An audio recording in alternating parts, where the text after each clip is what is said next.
right. We're taking all the best old school wisdom and blending it with the top new school methods to bring you the optimal coaching strategies. This is the 80-20 Baseball Podcast with Coach Bo. Welcome, youth coaches. Welcome, everyone, to this week's get-together where we are going to discuss what Albert Pujols discussed recently on MLB TV. He discussed some of the keys to what made him such a great hitter. These are things that we can use with our youth players. So I'm excited to get into that with everybody. I added the link to that video in the show notes, in the show summary for last week's episode. Hopefully you were able to watch that. If not, we'll break it down and I'll share with you the key takeaways that we can use to help our players, our hitters, get better and be successful. And in the second part of today's episode, we are going to discuss a tip, an SOP, a standard operating procedure for improving our practices much faster. So I have a specific tip, something that we can do as coaches, and I'll lay that out for all of you as soon as we're done talking about Albert. Now, before we do talk about Albert, next week I have another coaching tip that I think coaches should emphasize early and often with all the coaches or parents that are helping out with the team. And this will definitely help speed up player development, skill development, also how much fun players are having, the camaraderie, the team culture. We can speed up the improvement of all those areas by doing this one thing that we'll talk about next week. And tomorrow, I have an interview lined up with a youth strength and conditioning coach, somebody who focuses on improving athleticism, strength, conditioning with youth athletes. The interview is scheduled for tomorrow, which would make it Wednesday, September 18th. I did mention this interview about a month ago, and it's still on the books, dialed in, ready to go. So if all goes according to plan, I'll have that ready for you this coming week or no later than the following week. And I'm excited to bring you that. The questions are all going to revolve around improving the strength, the athleticism, the conditioning of youth athletes, and specifically youth baseball players so they can excel more out there on the baseball field. And I believe this coach really gets it when it comes to training youth athletes, which is definitely different than pro and college and even elite high school athletes. A lot of this stuff when we're training skill development carries over and can be brought down to the youth level. But when it comes to strength, athleticism, conditioning, it needs to be adapted quite a bit. And I think that's pretty understandable. So I'm excited for that interview, and I'm excited to bring all that information to you from Coach Hansen. Now, Albert Pujols, easily one of the best hitters of all time,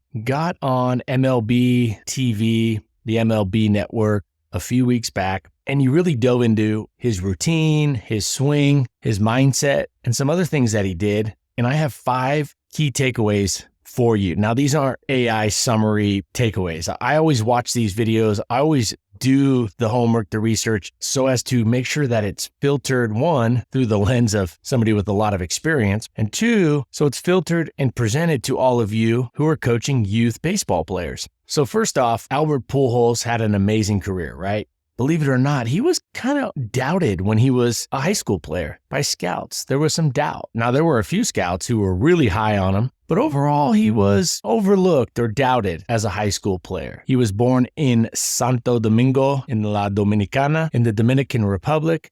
At 16, he immigrated with his family to the United States. They set up in New York City, but then went to Missouri, Independence, Missouri. And when he was in high school, he could hit and he played shortstop. But there was some doubt, and this is where judging a book by its cover can really burn you. There were scouts that doubted, his body and thought he didn't have that athletic body or the ability to, be a solid athlete, at least from the defensive standpoint, as he moved up the baseball chain. And of course, he wasn't ever a stellar outfielder or middle infielder. He ended up being a really good first baseman. And then, of course, he DH'd on the back 9 of his career. But I think if we could go back now, I think every scout would take him with the first pick in that draft, or at least one of the first few, not the 13th round. So he goes on to dominate in St. Louis for a decade. Then he goes to the Angels, and it's pretty disappointing for a lot of years. So it's kind of an interesting career in that he dominates in St. Louis, great baseball fans, lots of fans at every game, a lot of success, World Series. Then he goes to the Angels, who are lucky to get the stadium 3/4 full. And I know because I've been to 100 Angel games in my life. I went to high school in Anaheim. And then he gets a little bit of a resurrection with the Dodgers, gets some new life. And then he finishes his career in St. Louis with the Cardinals. And he hits a 700th home run with the Cardinals. In fact, at Dodger Stadium, in front of a packed house with everyone cheering for him. So quite the career, pretty awesome. Now here are the 5 key takeaways straight from Albert himself. One, and this has to do with his swing technique, he said he didn't load backward. He never liked to load when he was starting his swing. He never liked to move backward, then forward. Rather, he thought of loading down. So he said he never wanted to load backward, like towards the catcher, towards the umpire, towards the backstop. He never wanted his body to load back at the beginning of his swing. He thought of loading down. Now, here's the thing. He shows this on the screen. He's not loading down by hunching and leaning his torso over, but simply sinking his hips a little bit, bending his knees a little bit. Essentially, he liked to start his swing by doing a little bit of a squat, just a few inches. When you do a squat, right, you're not hunching over. You want to keep your posture solid. You want to have good posture and sink from your hips and knees. You want to hinge. And so Albert said he never liked to load back. He said he thought of a load as loading down a little bit. Next, he got this from Mark McGwire, one of the famous Bash brothers. Mark McGwire taught Albert the importance of watching a lot of video. Now, there's a lot of back and forth with watching video analysis by paralysis, watching too much video. Is it overload, overthinking out there on the field? And I think that definitely can be true, especially for hitters when the action happens so fast. Hitters literally don't have time to think through their swing as they're doing it. Pitchers with their delivery, you could have a bit of thought or one slight thought that is top of mind as you're moving through your delivery, although that's not ideal, but you could, because the delivery, the windup could take a few seconds. Pitching from the stretch is 1.2, 1.3 seconds if pitchers are being efficient with it. But nevertheless, he watched a lot of video. He watched video of a swing. Now for youth players, I would watch less and I would hit more, but I'm a big fan of incorporating some video analysis. If anything, just to show the players, the hitter, your kid, what they're doing, especially if their kinesthetic awareness is very low or non-existent. If you're telling them something or they have a coach that's working with them on something and they just don't seem to be able to feel it out, well, then you need to show it to them so they can figure it out. Better to feel things out than figure it out by analysis through video, but sometimes you need the video to figure it out, to see it, then you feel it out from there. So he watched a lot of video. Again, I would increase the video analysis, video usage as players get older. I would sprinkle it in up until the age of 10. And then in those junior high years, sprinkle a little more. High school, sprinkle a little more. And then, of course, when they get to college and pro ball, if they're fortunate enough to have that happen, then you can really dive in and get after it with regard to video analysis. Definitely sprinkle it in. 2 things I like to do with youth hitters: show them highlights, pump up that confidence, show them highlights of them hitting doubles, ripping line drives, walking on a full count, show them highlights of them hitting to boost up that confidence. You can never be too confident at the plate. And I also like using video to show players what they might need to fix, what they're doing wrong, or the glitch in their swing if they're not feeling it out, or it's been something that's coming along really slow with their grasping of the concept and the implementation of it into their swing. The 3rd key takeaway I got, he said, never feel satisfied with the year you had. Always get better.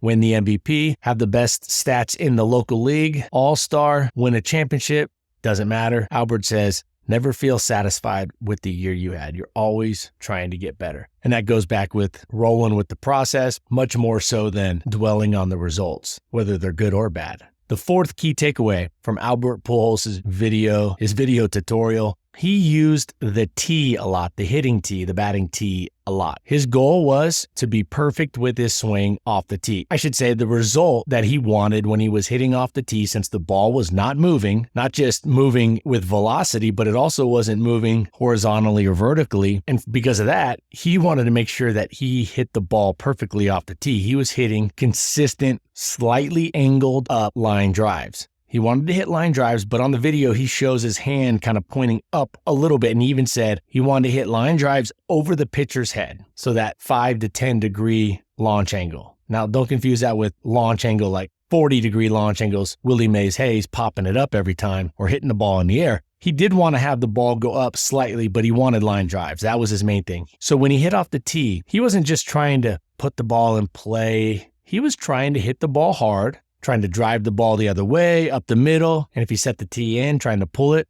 hitting line drives that were slightly angled upward. He challenged himself with his tee work. He made the tee work challenging, so then the game became easier. Also, by hitting off a tee, you're inherently taking away a lot of the challenge of hitting. So that's why he wanted to be perfect off the tee, because he already figured it was inherently a lot easier than hitting a pitch coming in. So he elevated his expectations to offset the decrease in difficulty. All right, key takeaway number 5, as he started his swing, he thought about bringing his back elbow down to his rib cage as he started his swing. Not before, but as he started to swing, as his hands started to come forward, he thought about bringing that back elbow. So in his case, he's right-handed, of course. His right elbow, he thought about bringing that down to his rib cage. Kind of like a boxer would bring that elbow down to protect on a rib shot, a shot to the side. You bring it down to kind of tuck it and protect. He would bring it down to his rib cage. So something to keep an eye on with your hitters. Are they doing that? Hitters can differ with some of these things, but physics are physics, and human beings are relatively similar structures, relatively speaking. Typically, we have 2 arms, shoulders, ribs, a neck, legs, right? So I think it's important that we don't default to say, oh, we're all different. There are slight differences, but why can't we see if what worked for Albert could work for us? The plate, the batter's box, the game of baseball, very similar across the board, especially relatively speaking, when you think of bat speed, pitch velocity, and then both of those decrease relative to the levels as you move down.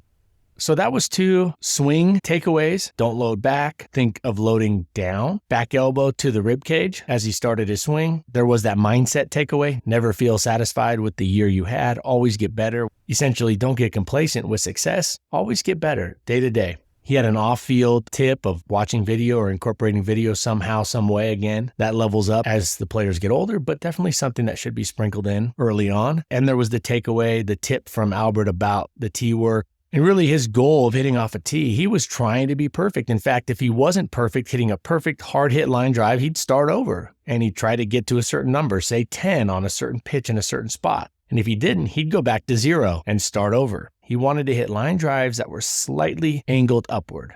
All right, I'll put the video in the show notes again. You can watch it, but I think that was a really good breakdown to save you the time of having to go watch it. You can be listening to this while you're driving, while you're doing something else. That's the best thing about podcasts, right? But if you want to go see it, wouldn't hurt to see a couple of these things that he points out. So the great Albert Pujols sharing his wisdom with us, and those were the key takeaways that I got from that video. I'll take those out there and see how you can use them with your players.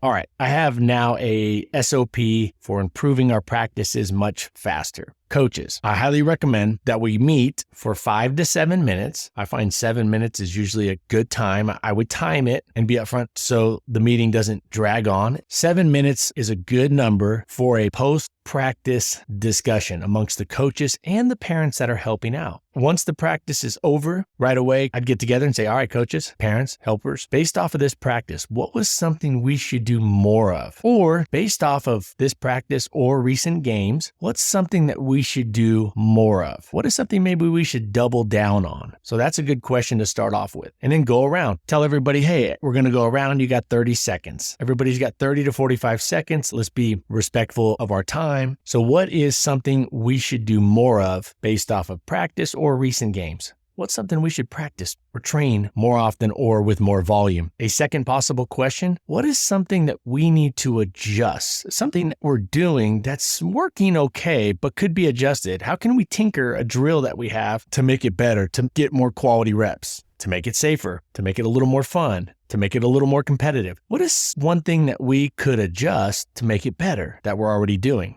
And third, what is something we could ditch? What is something we should ditch, or at least consider ditching? What is something we're doing at practice? What's a part of our practice or a pregame item? Something we're doing as a team that we should ditch? Or I always like to start off with the mindset of thinking about ditching it, not necessarily pulling the trigger. Put it on the back burner, keep it in the back of your mind. What is something that we can think about ditching? And then as you move through the season, then it becomes more of a, what's something we should ditch? Is there anything we should ditch? Is there something we should stop doing? And that might be something as small as a coaching cue or pointer with the swing or the pitching delivery, or it could be a drill wide or a practice wide item. So I think spending 5 to 7 minutes at the end of each practice with scripted questions like those 3 that I just brought up can improve our practices faster.